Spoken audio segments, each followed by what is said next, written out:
Salut, bienvenue à cette nouvelle série de formations sur les fonctions de Excel. Dans cette série de formations, nous allons nous intéresser aux fonctions texte. Et dans cet épisode, nous allons parler de la fonction substitut. Donc, sans plus tarder, nous allons voir les applications de la fonction substitut. Donc ici, j'ai réutilisé ma base de données sur le code que nous avons vu avec la fonction gauche-droite et puis concaténer. Donc ici, j'ai mon code qui est là et je me rends compte que j'ai des tirés à ce niveau. Donc IMC-2020 que je veux que dans le code, j'élimine les tirés. Donc, je vais remplacer les tirés par du vide. Donc, je vais utiliser la fonction substitut. Et la fonction substitut admet 1, 2, 3, 4 paramètres que nous pouvons exploiter. On dit le paramètre texte d'abord. C'est le texte dans lequel je vais substituer.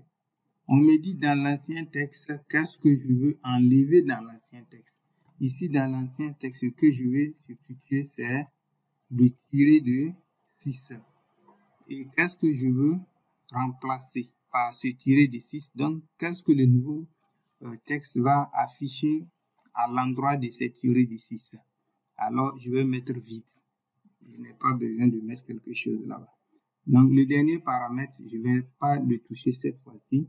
Je ferme ma parenthèse, je tape sur Entrée et vous voyez que ici, je n'ai plus de tiré dans ma base de données, mais malheureusement, j'ai omis de mettre l'espace ici.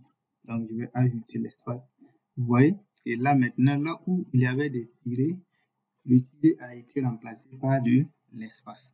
Donc, si je l'incrémente, vous allez voir que tout le texte sera fait de vide sans le tirer. Alors, je vais reprendre une autre application de la fonction substitut ici. Cette fois-ci, je vais substituer le troisième tiré par des slash. Voilà. Donc, je vais le substituer par une slash. Donc, je fais substituer encore. Et là, je clique sur le texte dans lequel je vais substituer. Dans l'ancien texte, qu'est-ce que je vais substituer? C'est le tiré de 6, point virgule. Et quelle partie de quoi est-ce que je veux que ce tiré de 6 soit remplacé par une slash? Donc, je mets le slash. Maintenant, comme j'ai dit que c'est le tiré qui est entre 2023 et 2024, alors je vais dire premier tiré c'est là, deuxième tiré c'est là. Donc c'est le tiré en position 3.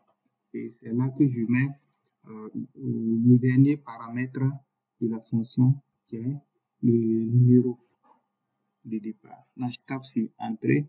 Vous allez voir que le premier tiré demeure toujours, le deuxième demeure, mais le troisième tiré qui sépare 2023-2024 a été substitué par un tiré. Donc, je peux substituer n'importe quelle valeur ou n'importe quelle variable dans mon texte en fonction de cela. Donc, avec la fonction substituer. Bon, merci d'avoir suivi et à très bientôt pour une nouvelle séance.